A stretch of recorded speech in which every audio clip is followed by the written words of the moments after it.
Well, hello, my mad scrappers. I am here. I wanted to have a little bit of a chat with you guys, mostly just to explain a bit of my absence. I've not made it a great deal of a secret that we've been having a lot of, more than our fair share of troubles as of late. And it kind of is what it is. We've not been dealing with it. I'm not dealing with it perfectly well. I don't know that anybody could, but we have had a lot of life, and it's been building up over months. For those of you who have been following me for a long time, I am nowhere near the productivity that I was doing a year ago. Anywhere near when I was popping out 3 or 4 videos a week. Now I can't even get one out. And you're about to see either immediately after this video or probably tomorrow morning, because I'm filming this Monday night. It'll probably come out tomorrow morning. A video that I shot a week and a half ago, and it was the HSN Craft Day haul. It took me a week to just to edit it, and I've been trying new things, and that didn't help any. And then I've had life, and it took me this long just to be able to sit down and go and upload it. And I just had 3 days off from work. I took an extra day, and I still couldn't get to it because we just have stuff going on. So to continue with making a long story long, Nan's health is failing. And this is Steve's mom, Peanut Butter Gallery's mom, who I adore. And I have been taking care of her. I mean, that's the reason we moved here to Fullerton, to her home, almost 4 years ago. In May it'll be 4 years. I've been here almost a year longer than Steve did. We were doing the 2-home thing. I was here full time, and he would stay at our duplex and then come on the weekends. And we did that for almost a year, and then our rent got raised, and we were like, no, we don't want to stay there. And she says, look, you're here. I go, why don't you just move in? And she realized, I mean, I was a necessary evil when she first became ill. And it was like, okay, I was going to stay here while she was in the hospital. And then it was, okay, I'm going to have to be in rehab. So I had to stay here for 3 weeks to take care of the cat. This whole thing was take care of the cat, Kitsy, while she was in first the hospital, then rehab. And then when she got out of rehab, I said, no, I only need you for about a couple of weeks and I'll be okay. And those couple of weeks have turned into 4 years. You know, a year in, we realized that I'm not leaving. Nobody's leaving here. And I could tell that she needed our help. So since then, we've been here. And slowly but surely, I mean, she stopped driving, 4 years ago. You know, when I came over, she stopped driving. So then I was driving Miss Daisy and doing things for her. You know what, taking over some of the stuff. I told her I would take care of her. And as I say too, I would wait on her hand and foot like the queen that she was. And she is. That's the truth of the matter. So, I mean, but I would say in the last 6 months, I have noticed, I could tell, that since her birthday, she started to slow down, and it picked up speed probably about November. I think November, December, it started to accelerate. I really was noticing it. And then in December, she had the accident. We took her to Vegas for Christmas. That was her Christmas present. And she was like, this is my last trip. And I go, no, it's not. I always said, it's not your last trip. It's, I go, you are going to keep on going as long as you can keep on moving. We will take you to the ends of the earth. And I meant it. And then she had the scooter accident when we were shopping at the outlets, the premium outlets in Vegas, where the ADA elevator broke. And that was the only way from the parking structure to there without having to take the route we did, which was to go down the ramp that the cars used to exit the facility. And we're like, we're not doing this, because when we go back that way, we're facing the cars, and that was the only way in. So we opted to go the long way around, and we found another ramp. Whoops, there went my camera. It slid. Whoops. We did that, and I was leading the way. Hey, here it is. And Steve and Sydney were with her, and they took their eyes off of her for a hot second. And what happened? She drove the scooter off the sidewalk because it wasn't well lit. And it was like, a cowboy movie. So it was like, you see the cowboys with the rider, they shoot the rider or whatever, and they go over.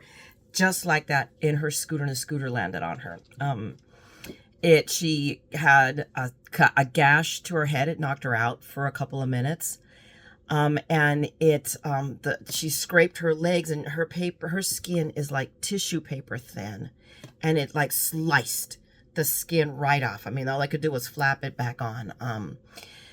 The funny thing was that after that accident, she was like, the EMT said that she was cracking jokes in the ambulance. And when they finally let us back there in ER, because they had to clean, because they got gravel in her head and everything, so I had to clean all that stuff out. She was like, okay, I'm hungry. Where are we going to go eat? And this was at midnight in Vegas. So that's Nan. So we went and I go, okay, Mom, I don't think we should take you into a restaurant, but there was a place that her and Joe, her husband, Steve's dad, used to love to go there. So we drove up, we pulled up the menu. I actually let my husband, Steve, go in with the menu, come back out. We ordered our food, we waited for it, and we took it back to our room and we ate. And the next day she said, we were supposed to go see the Sphere. And she didn't want to go. She said, I'm going to rest up because we were going to go out to dinner that night over in Paris. She said, I want to go out to dinner. So she went out to dinner. We rolled her out to the Paris. We rolled across the street to the Bellagio. She saw everything. I mean, she was fine. But it has been a decline. Really, it picked up speed after that. It has really picked up speed. And her legs have been slow to heal. And her COPD has kicked in. And she's on increased prednisone because to keep her breathing, because anytime when she gets a flare, they increase her prednisone and we taper her off. Every time I tried to taper her off, she would start choking. It was horrible. She couldn't breathe. So I had this ongoing battle with the pulmonologist over there. I want her on high dose steroid. I mean, she's not like high dose, but higher than probably would be comfortable.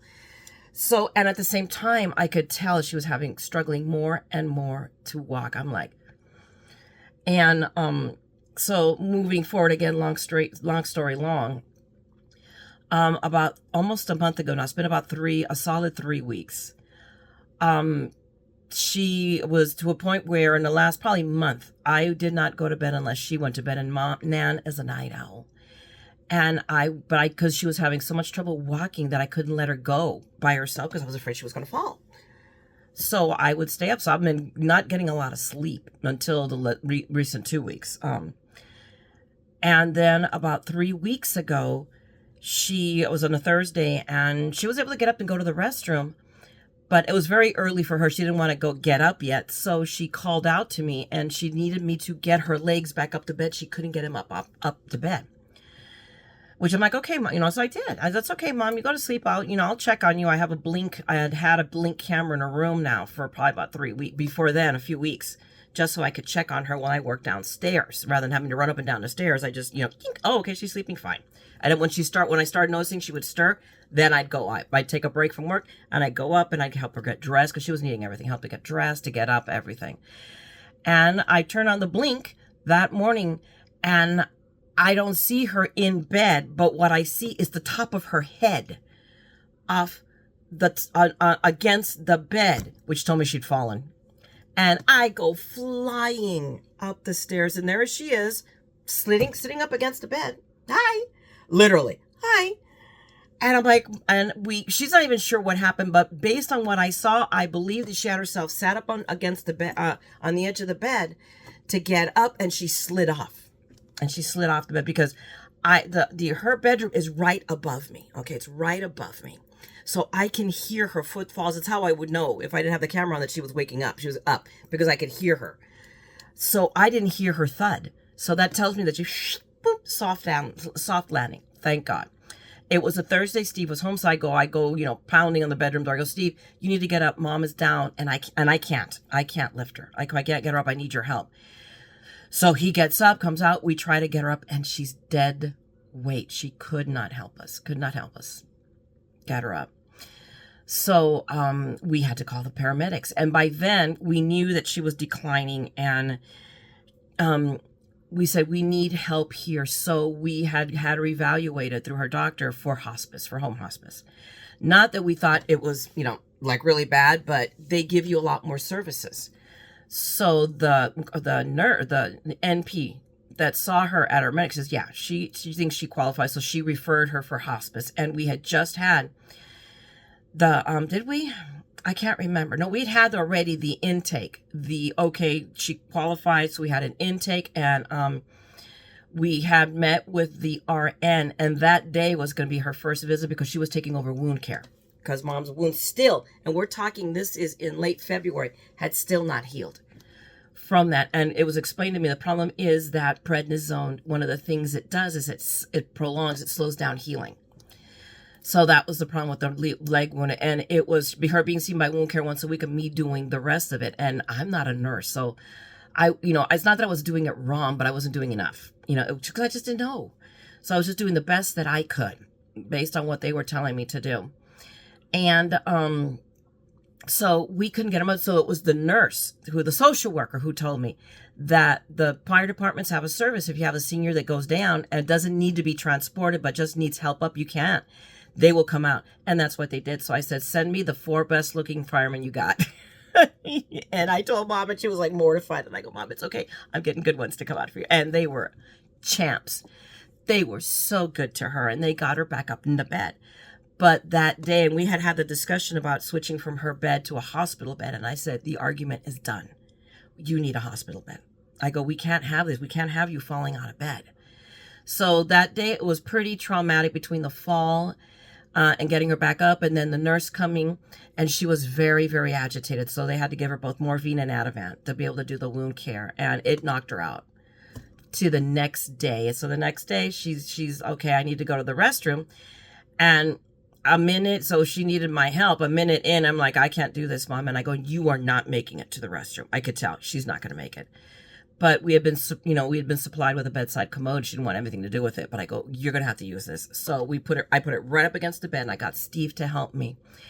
And it took us 30 minutes to get her up, turned around, and plopped into the commode. And in that rigmarole, I tore the skin on her forearm. That, it's that frail. Just from either I rubbed against her or I was holding her. I don't know. It was horrid. I just about died when I saw it. It was just horrible. So we were like, yeah, I go, Mom, you're not getting out of this bed.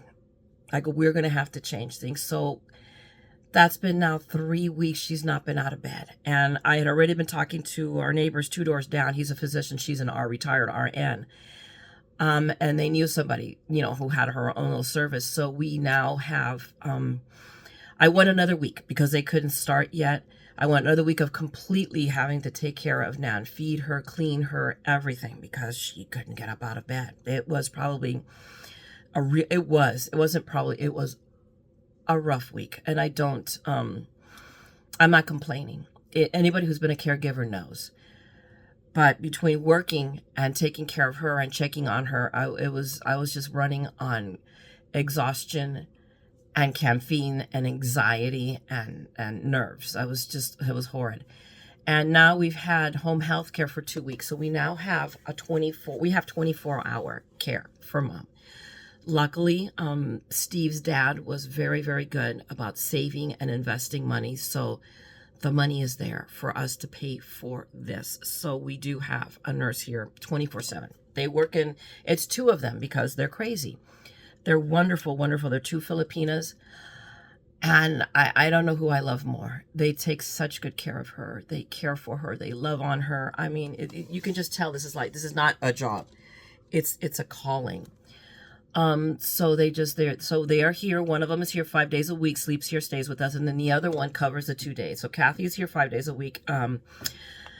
Nena, her name is Magdalena, but she goes by Nena, which is exactly my mom's name. It's just like, is here on the 2 days that Kathy is off. So we have that help, and it's such a relief so that I'm not panicking and worrying about when I'm not doing something right. We have the nurse who comes here right now. She's coming 3 days a week for the wound care, and the leg is finally, slowly but surely, it's healing. It's still, if you look at it, you're like, ugh, but it looks a lot less than it did 3 weeks ago. So so with them here, I've been trying to do other things. It's still, I'm not going to lie to you, I'm still anxious, and I suffer from anxiety. I take medication for them. I've gotten really good at taking it now because I absolutely have to. I have to have it, or I won't be able to function. It's been awful. And I share this with you. just because I know that I'm not alone. And there's such a stigma over, we don't want to talk about being your whatever level of, let's call it crazy, whatever you want to call it. We don't. It just is. I do have anxiety, and it's been rolling up, rolling up for the past year, to the point where it was getting it's been paralyzing for probably the last 3 months. And that's when you started seeing my videos just going, because I could just sit here and I'm like, what am I going to do? And I go, oh, I'm not sure. And then I'd work myself up into a panic attack. And then that's it. There's nothing to, there's no doing it. So, and then the last 3 weeks with everything going on with Nan, and Stephen Peanut Gallery is having such a hard time with this. And of course, it's his mother. And it's not just that she's his mother. It's that the sun rises and sets on that woman. I mean, I always call myself the other woman. I go that, who does he love? Her. Then he loves me. And I can't blame him for that. She's laughed at me. She says, yeah, I know. But it's like, it's okay, Mom. It's okay. It's as it should be. He should love you, as much as he does. But he's having, oh my gosh, it's been really, really hard on him. And he's been living really, really badly, probably last 2 weeks, 2 or 3 weeks, with some serious levels of denial. To the point we was talking to the nurses about getting a Hoyer lift, that we could get her out of bed and put her in a wheelchair so that we could roll her out on her balcony, because she has a balcony and a deck there, so that like on Easter, we're going to host Easter, she could watch it all. And she looked at me and she's like, and I'm like, I know, Kathy, but what are we going to do? How do I tell him? And so I've had to have these conversations with him, and it's been horrible because he doesn't want to hear it. Then he gets angry and he lashes out, and I can't blame him. And it's hard, so it makes it all the harder. But fine, and it was really coming to a head. So I talked to hospice, because they have offered up a chaplain. I called and I said, we need the chaplain. I go, I need the chaplain to come here. I go, I'm not going to say I'm not struggling, because I am, but I'm struggling because I'm being strong for him.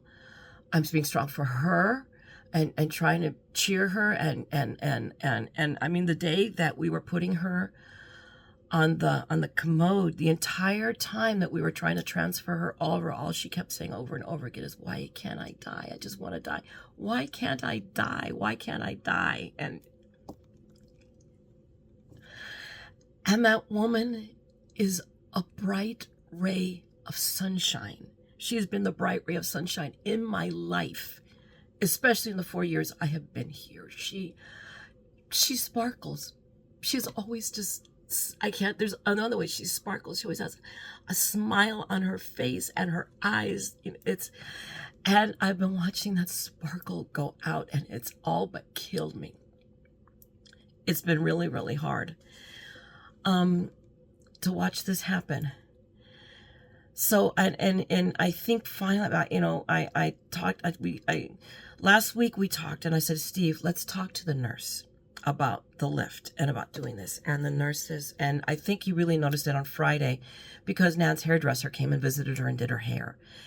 And in order for her to do her hair, I mean, she has a bath aide that comes 2 days a week, Tuesday and Friday.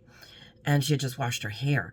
And so but the nurse had to hold her up, because Mom didn't even have the strength to kind of like sit up in bed, to be able to try to do her hair at least a little bit.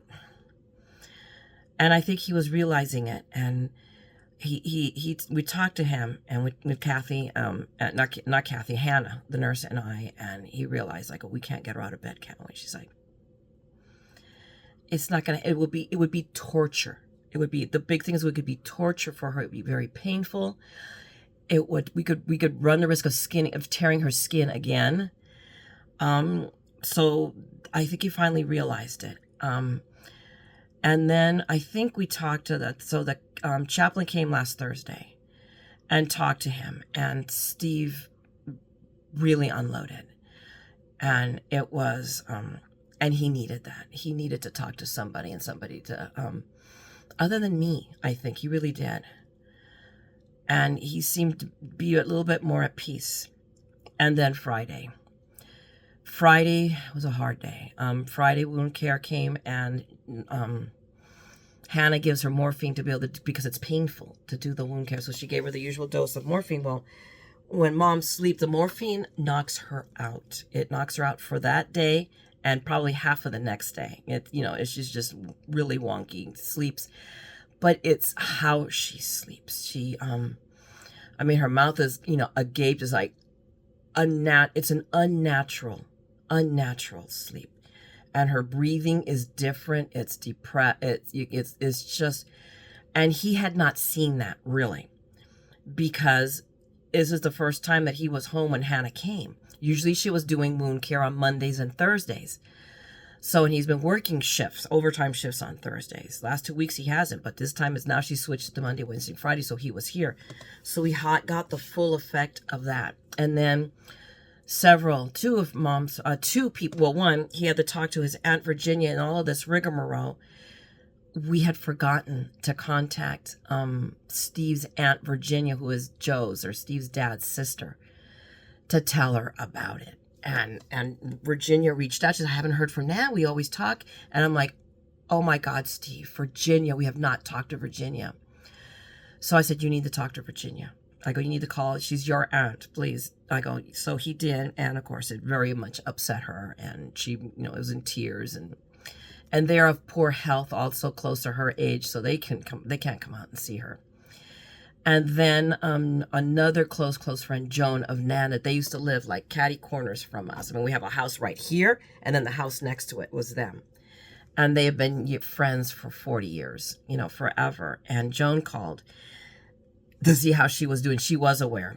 And Joan, Steve was telling her how it was, and Joan burst into tears on Steve on the phone, and I think that just killed him. I could tell. And it was fortunately Friday I was off. We were supposed to have been out of town last week to go to Lake Tahoe. I've been talking about the trip. We canceled the trip because it was not right. We just didn't feel comfortable of being, even though with good luck. It would be, if something happened, we would be 4 or 5 hours away from getting home. I'm like, no, that's not happening. So we stayed. We canceled our plans, canceled the trip, and stayed. But I kept Friday. So I was supposed to have been off Thursday and Friday. I gave Thursday back. And kept Friday, and I said, I need a day to breathe. I never got to breathe. Instead, how I deal with things when I am very, very just anxious is I move. I do stuff. Sunday, a week ago Sunday, not this last Sunday, yesterday, but the week ago Sunday, my anxiety was bad. I was not dealing with it well. I was just at any corner ready to burst into tears. And Sunday is Steve's Monday. So instead, I went outside and I cleaned out the whole patio, and it needed a bad cleaning. So it helped. Working it all out. Worked, and then I just left the house and ran some errands. And I managed to pull myself together in time for Steve to come home and not notice that I had completely almost lost it. And then, move forward. Friday, Steve lost it. Twice here. And Friday is date night, and we were going to go out, and I said, look, let's not cancel. Let's go and date night for us as we go to Disneyland. And we only live 5 miles away. It takes us 30 minutes. It takes us 25 minutes to get there. But I go, let's go. I know that maybe you don't feel like, but let's go. We have to, you need to be distracted just a little bit. It's not going to change what's going on, but let's see if the magic works. So, because he just burst into tears on me twice. It was just horrid. My heart broke. All I could do is hold him and tell him it was okay, even though it's not going to be okay. And tell him I loved him. So we did go to Disneyland. We stayed there for a few hours. We ate, and he all but burst into tears. One time at Disneyland, he got emotional. I could tell. He was just fighting back the tears. And I just sat there. We just sat down, and I held him. And, I said, it's okay. Let the magic work. And literally it just happened to be just about fireworks time, and the fireworks. And they had said they had canceled the fireworks. Well, apparently that wasn't true. So the fireworks snapped them out. And so it was not perfect, but he came to grips. And we're still here, you know. Nan's health is failing. That's a given. We don't know how long she has. There's no telling. I think it's going to be a slow. It's kind of like she, you know, steady, steady, steady dip, steady, steady, steady, steady dip, steady, steady, steady. You know, her breathing. I mean, she was breathing on her own. Now she's on O2, on oxygen, 2 liters, which is not bad. But we can't wean her off of it again. We had weaned her off for a day, and then no. She has to be on oxygen in order to keep her oxygen saturation up. She's still on the high dose of prednisone. You know, the healing will happen. She's struggling to eat. That's a problem. And that I think is going to be I think honestly, that's going to be the bigger problem. Because she has an esophageal stricture, which means her esophagus is narrowed. And the only way to fix it is to have it stretched out. That's the procedure. At this point in hospice, we can't do it. If we do it, we have to take her off hospice. It kicks her out of hospice because hospice is comfort care only. And the thing is, we don't know that it's the thing to do at her age. She's 95 years old.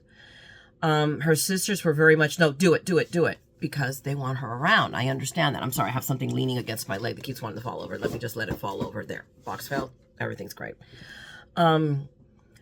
But her younger sister, checked. They're both younger. Nana's the oldest. The youngest, actually talked to 2 friends who had it done, and one said, no, it was great. It was the best thing she did. It helped her so much. And the other one said, it helped, but it was phenomenally. It was really, really painful, really hard. And then the other one will say, yeah, the first few days, it's murder. And we're like, and I think everybody agreed. And I have the least to say. All I can do is relay information. I relay. I go, I'm not in the decision process other than being here. Because she's not my mother. She's, you know, she's my mother-in-law, but I call her mom. She's mom to me. So, you know, but it is tightening. She's having trouble swallowing. So we can't get, I mean, anything we eat has to be soft. She's almost on this side of a mechanical soft diet. We're about, you know, the nurse thinks that we may have to do her puree. And God loves Steve. He keeps doing, because he knows what she loves and he's not thinking. So I'm going to have to launch another conversation with him about what he brings home for her to eat. Last week, because it was right before St. Patrick's. So St. Patrick's has been, well, a week ago. He brought home a big old chunk of corned beef because she loves corned beef and cabbage and said, here, make her corned beef and cabbage. And I looked at him like, what? I don't know how to make corned beef. You know, I am not a cook, people. Right now we're eating good dinners because I have HelloFresh. That's another thing I had to do to save my sanity. So we have HelloFresh, which, by the way, is awesome. I really like it. But that's a whole other conversation. So he brought it home, and my friend Jane came over on Saturday and cooked for us, and she made the corned beef. Problem is, it's meat. It's, you know, Kathy broke it down, you know, into little tiny pieces.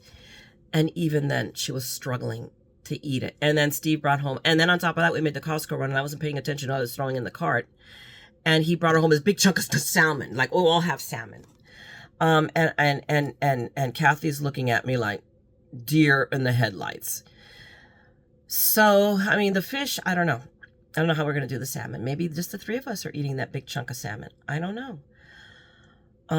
But I have to have a conversation with him about realizing that, yeah, you know, some of this, I mean, I made her one of the meals, and this was right before she jumped into hospice.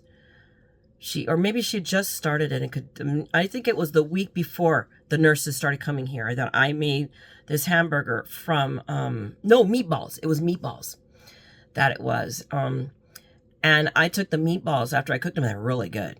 And I crumbled it all down into little tiny crumblies so that she could eat it that way.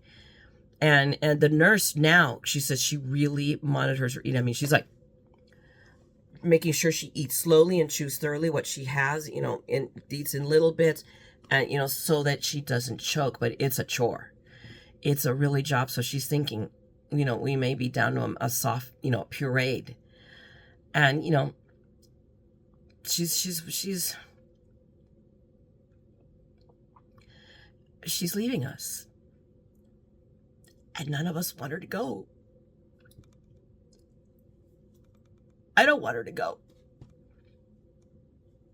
I'm sorry. I'm sorry. She's not my mother, but I told her when my mother passed just a little over a year ago, Mom's gone now, so you have to be my mom for me.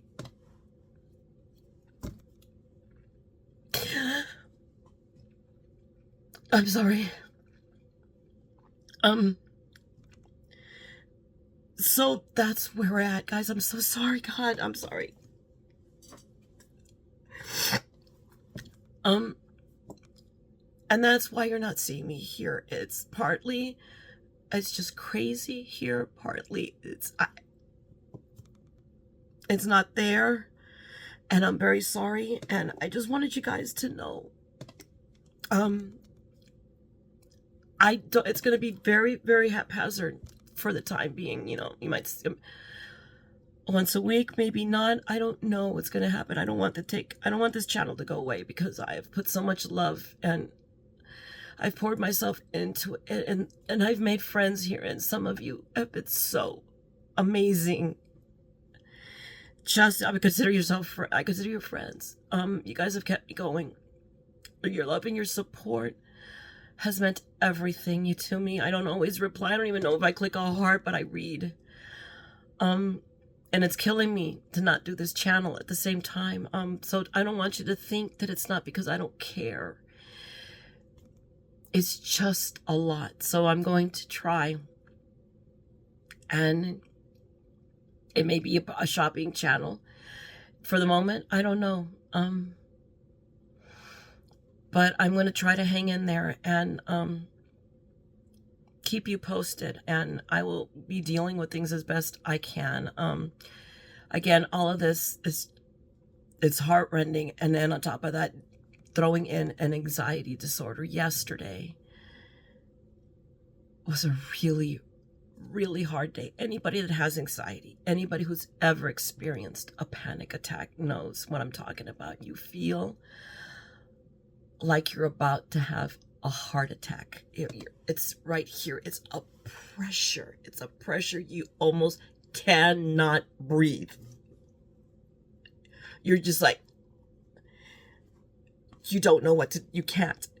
And it was, and this foreboding. It was just this weight of just like you're waiting for it, for something to happen. It's just like, you can't. And I told Kathy, I need to run I really did need a couple of runs. I go, Kathy, I need to get out just for a little bit. And she looked at me, she understood. She's wonderful. She says, you go. Mom is okay. I go, if you need anything, you call me for anything. I just needed to get out. And at the same time, I was like, I need to get out and I don't want to leave. And I feel awful. I feel guilty and it makes it every worse. And you're like, and I did. I had to get out and I had to go pick up, literally, I was going to go pick up foundation. And I needed to meet a friend who had a lounge fly for me that we've been trying to meet up. And we were supposed to have met up at the parks yesterday. I didn't go. So she was going to Walmart. So we met up in the parking lot at Walmart. And then I was going to go to Sephora, which is in downtown Disney. And then right there, I'm looking at the parking lot. I go, oh, look, there's an Ulta. I'm getting it there. So I went to Ulta. I got my makeup, my foundation. And then across the way, there's Petco. And I have a cascading beta tank. I'm sorry. So it's like a waterfall, and it's 3 little tanks for 3 little betas, and I have 1 beta left. 2 of them had already died. I had them for a while, so I figure if I get a year out of a fish, I'm good. Betas, I think about 2 years. This guy is going on over a year, so I went across the way and I picked up a couple more betas to put in the tank. So it's one of the things I'm going to do tonight. I hope. But I have been doing to cope. I keep active. But the mojo hasn't been there to record and do projects. So I've done a lot of picking up. I cleared out the living room finally. The dining room had become a dumping zone, and I finally last week, I think it was Friday, I think I got everything off the dining room table. I got the dining room cleared. I pulled some dishes that Mom had that were so pretty, and I'll post a picture. You're gonna like right now, you should be seeing the picture of what I did with that dining room table with her dishes. And I'm like, we took a picture. I showed it to her and it made her so happy. So the dining room was the way she likes it. I cleared the living room. I had stuff that was just all over. We got the Christmas trees down finally. And partly was we left them up for Mom because she loves seeing them. So we couldn't bear. So in the family room, I had a Christmas tree, a 6-foot or 7-foot Christmas tree, and all my Easter, my gnomes, Easter bunnies and gnomes all around it. The dichotomy was hilarious. And it made her happy. So we're like, okay. But we finally got the Christmas trees down because now she can't see them.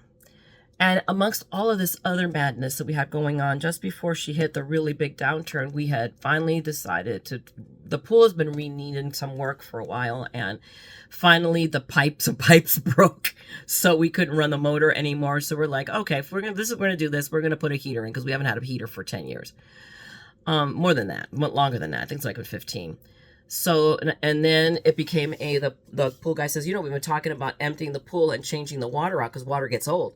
And we've been battling this algae issue. And she says, I can pressure wash it. She says, I'm afraid of what's going to happen when we pressure wash it because there was pieces of the plaster already peeling up in places. He was afraid that when he pressure washed it, I'm like, okay, you know what? I go, do you know somebody? Who do you recommend? We will probably at least replaster. Our original idea was to go cheap. That didn't last very long, even if we wanted to go cheap.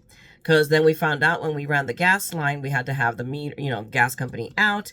They wouldn't test the line. So we had a plumber come out. He tested the gas line. And that's when we discovered that the gas line they put in a new meter. Gas company put in a new meter because he realized that we were putting in a heater. Okay, we're going to power it up, get you a bigger one. And then we had the plumber come out and test the gas line because it had been cut off. It had been gone so long that they just cut it off and capped it.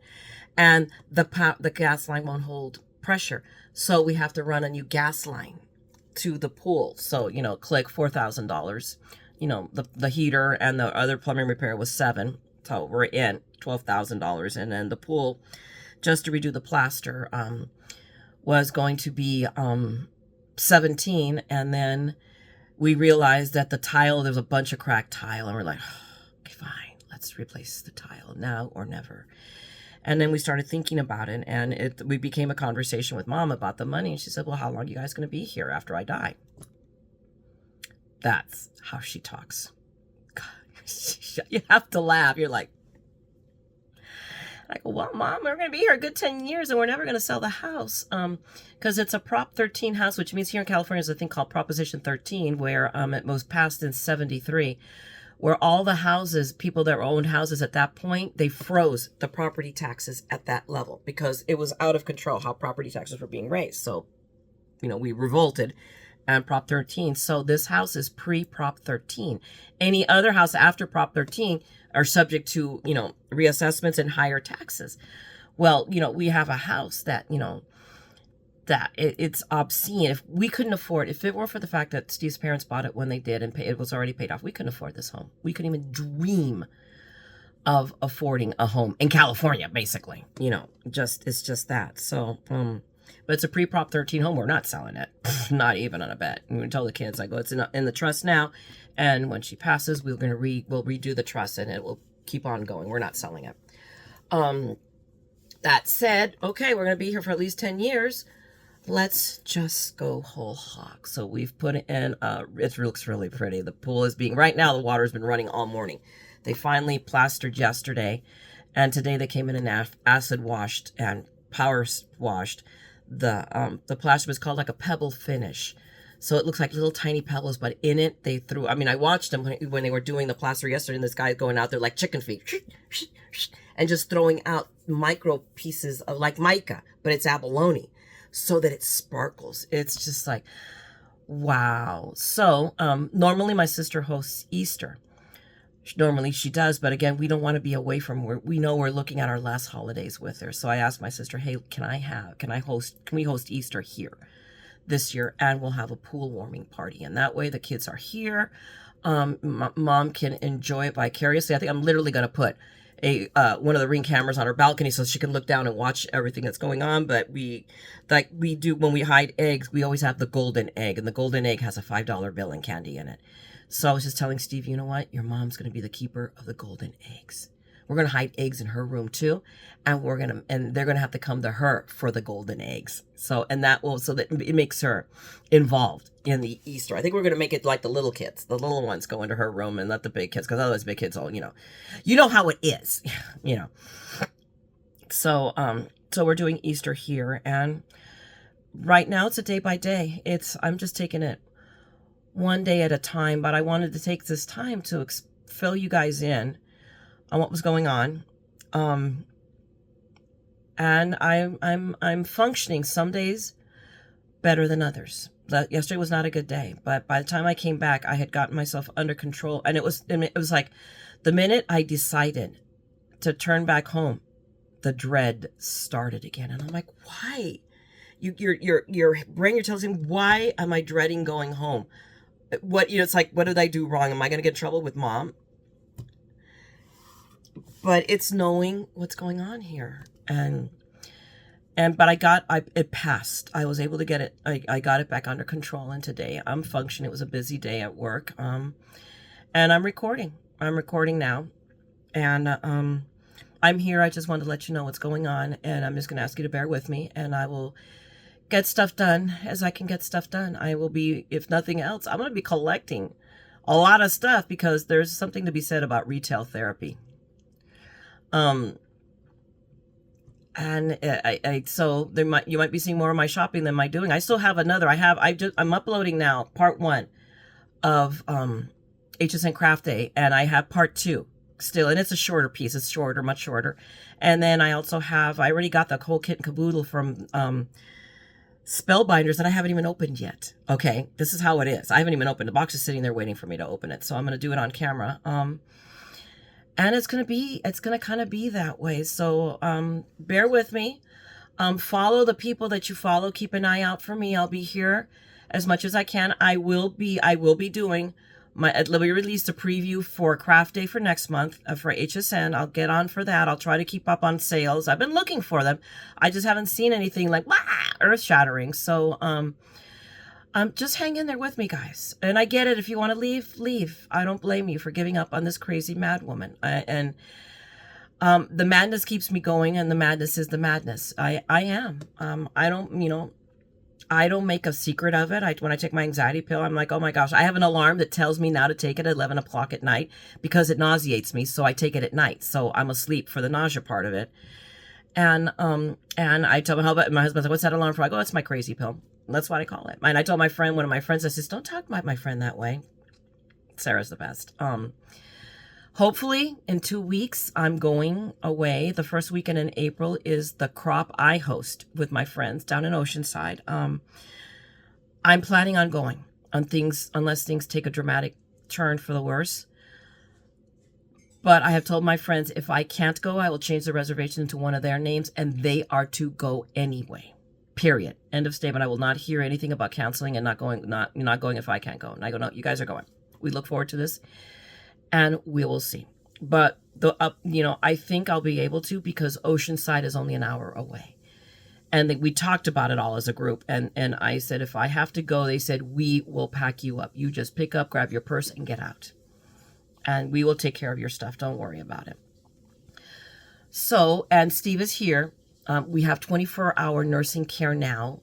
So I know I don't have to worry about Nan being taken care of. So we will see. I mean, it will do me a world of good. That will be some crafting time. I think I talked about it in my videos. I actually went to a crop a week ago.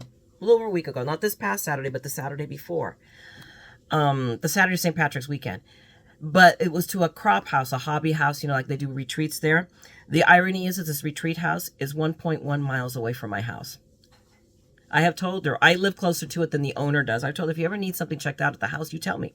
I could be there. I could walk there in 10 minutes. I could drive there at 2. I go, so, and it was good. It was good to be there, and a couple of my friends joined me there, and it was really, really good to sit down and craft. In fact, I made up the kit. I know I talked about it, the Graphic 45 kit, the one I got, the Curiouser and Curiouser, I got almost all the cards made. In fact, I may finish the last 3 cards and show them off to you as a video, and that way, look, a crafting video. And And there you go. I'm taking it a day at a time, people, anyway. And it just is. So I will say this. I've said it before and I'll say it again now. Thank you. Thank you. Thank you for being here, for watching my videos, for your gift of friendship, for the kind words that you have given me. The cards I have received, I've let my post office box go, but I think I may print. I may put up temporarily the address if you guys want to send a card or a note or whatever.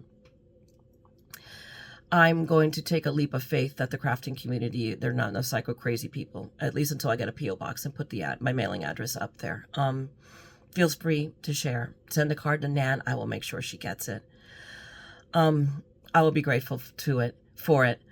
But again, thank you for your support, for being here, for watching the videos, for the kind words, for your love, for your gift of friendship. And I take it for what it is, a precious, precious, precious gift.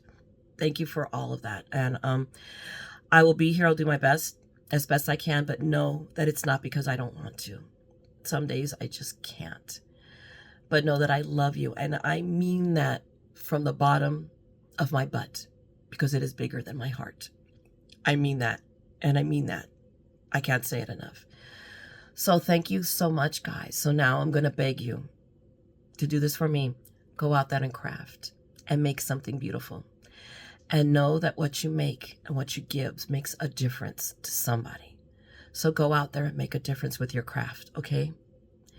And as always, never forget, we are all a little mad here. So come craft the madness with me, all right? I'm going to talk to you guys later. Take care. I love you all. Bye.